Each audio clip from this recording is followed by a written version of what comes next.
Welcome to Horticultural Hints, Hoaxes, and Hacks.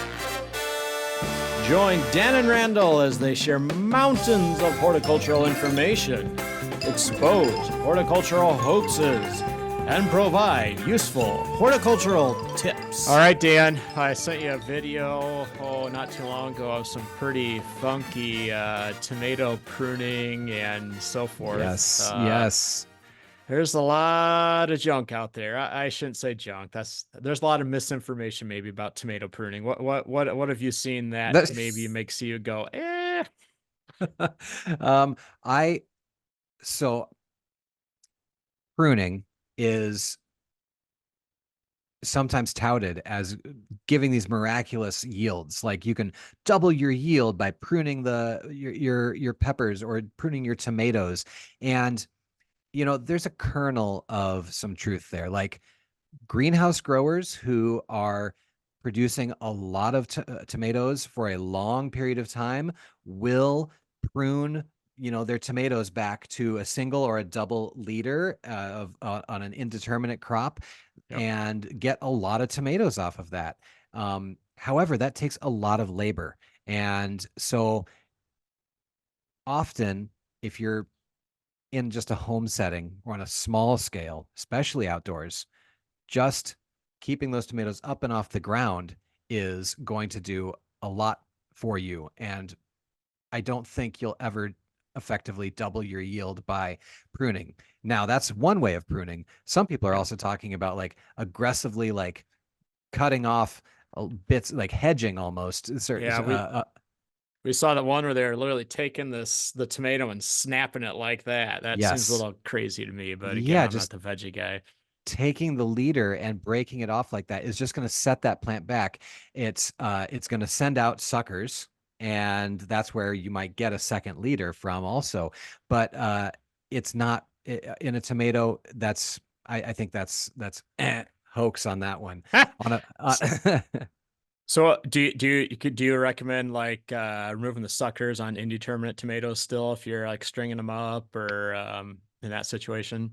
So let's first of all clarify what we're talking about by stringing up. Like people trellis in a couple different ways. Let's just assume we're talking about an outdoor planting.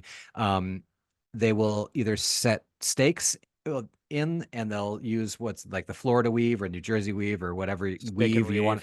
Yeah, exactly. The stake and weave, where you every foot or so you add a new layer to sandwich the plants in of twine, new layer of twine to sandwich those plants in and keep them vertical. That's one way of doing it. And then another one is people set tall T-posts with like a horizontal post across the top, and then they'll drop a line down. And in that situation, people prune away more where they're mimicking that greenhouse system. And I guess I should also mention that a lot of people are just using tomato cages and not doing either of those. So whether it's a, wire jerry-rigged one or an actual commercially bought one. Anyway, pruning off the bottom leaves is a common practice commercially for the bottom leaves and bottom suckers. Both the suckers being removed at that height will prevent that tomato from growing outside the cage at that low height for tidiness sake. The leaves, often they don't do well long-term anyway. And sometimes, at least conventional wisdom is that pruning off those things is going to delay onset of soil-borne or diseases that are in the soil that can splash up onto leaves and then infect the rest of the plant. Whether that's true or not, I'm not 100% certain. That's one of these ones that's more from experience rather than I haven't seen any research to verify that. So yes, some pruning happens. And I should say at the other end of the season, like at the very end of the season, the plants, if they've made it through the season without totally getting blighted and diseased in August or September, if you've got healthy looking plants and you've got 3-4 weeks left until frost, then chopping the tops can make those plants put more energy into the green fruits that they have already, rather than creating new tiny little fruits and trying to put energy to that. So it's a way to sort of make the most of what you got. So Dan, can you think of anything that will double your yield? Like just any magical practice of growing tomatoes or peppers that will double your yield. I can think of a couple, but I'm going to let you come up with some. Oh my goodness. Okay, professor. You No, no, know, no. I will try my best. So I would think so. Soil testing and providing adequate okay. nutrition, Yep, yep. adequate water in a dry spell Yeah. is huge, and then harvesting on a regular basis Okay. so that you are removing those fruits to inspire that plant to grow more. Tell me what you're thinking. Well, not planting it in the middle of your lawn with no weed-free zone around it, right? Like Yeah. there's just some general plant Oh, production practices that will double your yield, you bet. But there's no magical pruning method for anything no. that will double your yield. It's clickbait or it's catchy and it's eye-popping, but I just that's where I struggle. It's just if you're doing all your general practices right, there's no magical thing to, if you spray with herbicide and you don't spray with herbicide, you're going to double your yield probably. I mean, it's pretty common sense, but there are Yeah. some practices, but for the Yeah. vast majority, there's no magical hack to double your yield if you're doing everything else correctly. So, Yeah, and it's not weed control is such a big one you mentioned, yeah, and you were speaking hyperbolically about not planting it in your lawn, but even if you're tilled up your space, your garden, and you then just don't weed, your yeah, plant is going to get half the yield of what it otherwise oh yeah, would, if not yeah, less. And so yeah, that's important. And spacing out your crop, like I see people who plant all these tomatoes, and they're like, and then they plant and the cages are like touching each other in this big old block, and it's so tight. And tomatoes really, they would like 2 feet yeah. between them and the next one, and they can grow quite big. So yeah, um, There's no magical secret that you're not in on people. yeah, It's just good practices and sometimes more less is more, right? Proper yeah. spacing, they're going to yield higher per plant than packing it in. We're going to get less yield per plant. Yep. Then you have to spend less. You buy fewer plants, you buy fewer cages, you spend less time on it overall because you don't, Yeah. yeah, time and money. And yeah, just focus on the fundamentals, like you said.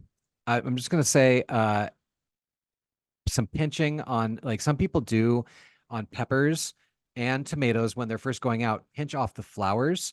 And that is those first flowers, if they're flowering in a pot or in a transplant tray, often are a sign of stress, especially if you can see like yellowing leaves or purpling leaves. Okay. That's a sign of stress, and those flowers will not likely produce good quality fruits anyway. Those are the ones that might get blossom end rot. They might get just deformed. So pinching off those first flowers, if the plant is stressed, is can be a good move.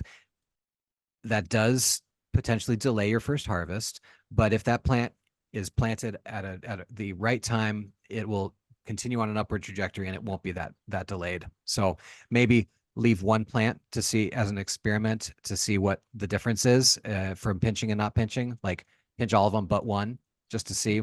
But I would recommend, if that, I would recommend to, generally speaking, pinch those off when you're first planting.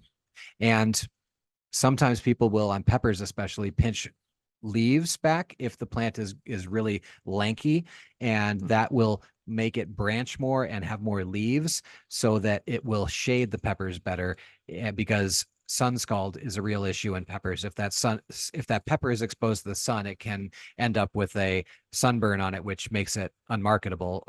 But a person in their home garden could still eat it, but just cut off that little bit. So is that grower experience or is that like research? You've seen someone research that. I've seen numerous articles from Okay. university extensions for all across the country talking about pinching for greater shade. Okay. Gotcha. Cool. So pruning won't double your yield, basically. Nothing magical. That's a hoax. Yep, I would say so. Pruning can be helpful, but it's not magical, right? Yep. Yeah, Yep. just good cultural practices are gonna make the biggest impact. Is that For fair? sure. I would say so. Yeah. Yeah. Cool. And we had some hints and hacks liberally sprinkled into there too, I think. They didn't really follow the protocol of the episode. That's fine. No, it wasn't. We just segregated. rolled with it, so.